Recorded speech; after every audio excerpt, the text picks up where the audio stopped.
Recently अभी India में SC/ST reservation में काफी बड़ा चेंज किया गया और ये चेंज काफी इंपॉर्टेंट है और ये चेंजेस खुद सुप्रीम कोर्ट ने किया है। चेंजेस क्या है पहले मैं आपको वो बता दे रहा हूँ। तो जो चेंज किया गया है वो SC के अंदर सब कैटेगराइजेशन को अलाउ कर दिया गया है। जी हाँ फ्रेंड्स, अब सब कैटेगराइजेशन क्या होता है पहले मैं आपको ये एक्सप्लेन कर दे रहा हूँ। सब कैटेगराइजेशन मतलब जैसे OBC है उसके अंदर पहले से ही सब कैटेगराइजेशन को अलाउ कर दिया गया। मतलब जैसे कि OBC में दो लेयर्स आते हैं, एक क्रीमी लेयर और एक नॉन क्रीमी लेयर। तो जो क्रीमी लेयर में जो लोग आते हैं उनका फैमिली इनकम 8 लाख से ज्यादा है पर एनम और ऑब्वियसली उनको OBC रिजर्वेशन का कुछ बेनिफिट्स नहीं मिलेगा। लेकिन जिनका इनकम इससे कम है और जो लोग नॉन क्रीमी लेयर में आते हैं उनको OBC रिजर्वेशन का बेनिफिट्स मिलेगा। और यही सेम थिंग SC के अंदर कर दिया गया जिसे हम सब कैटेगराइजेशन बोलते हैं। फ्रेंड्स, एक टाइम था जब सुप्रीम कोर्ट ने इस चीज को करने से मना कर दिया था और इस चीज को कहा और ऐसा कहा था कि अब SC के अंदर में कभी भी कोई भी सब कैटेगराइजेशन नहीं होगा। लेकिन आज खुद सुप्रीम कोर्ट ने इस चीज को अलाउ किया है। अब ये क्यों किया गया था, कैसे किया गया था, पहले मैं आपको बता दे रहा हूँ और क्यों मना किया गया था।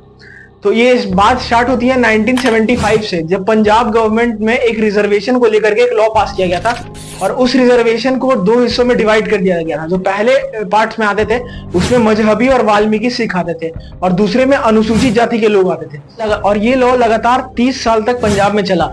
लेकिन इस लॉ में परेशानी आई 2004 में।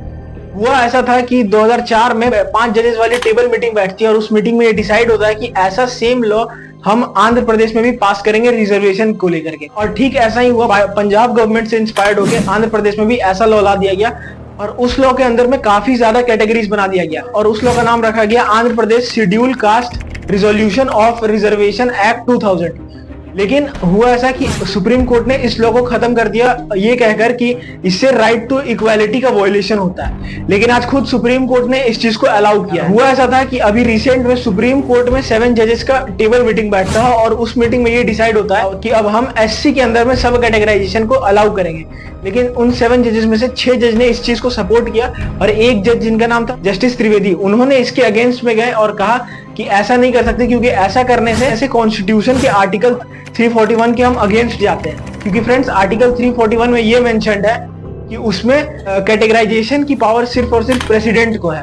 तो ये पूरी चीजें डिसाइड की और लेकिन फ्रेंड्स एट लास्ट SC के अंदर में सब कैटेगराइजेशन को अलाउ कर दिया गया, जो कि करना जरूरी था क्योंकि अभी भी काफी ऐसे लोग SC के अंदर में आते हैं जो काफी डिसएडवांटेजेस लिस्ट में है, जो कि काफी ज्यादा पीछे है, जिनको एक्चुअली में उस लॉ का जरूरत है, जिनको एक्चुअली में उस रिजर्वेशन का जरूरत है ज्यादा, सिर्फ और सिर्फ उनको रिजर्वेशन अब मिलेगा। तो ये फ्रेंड्स पूरा इन्फॉर्मेशन था इस टॉपिक से रिलेटेड। जय हिंद।